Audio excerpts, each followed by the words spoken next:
اللہم صلی علی۔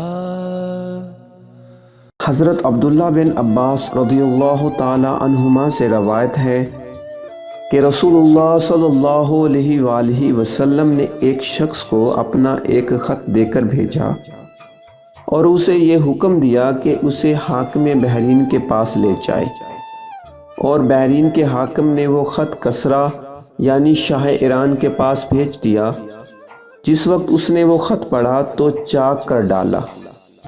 راوی کہتے ہیں اور میرا خیال ہے کہ ابن مصیب نے اس کے بعد مجھ سے کہا کہ اس واقعے کو سن کر رسول اللہ صلی اللہ علیہ وآلہ وسلم نے اہل ایران کے لیے بد دعا کی کہ وہ بھی چاک شدہ خط کی طرح ٹکڑے ٹکڑے ہو جائیں۔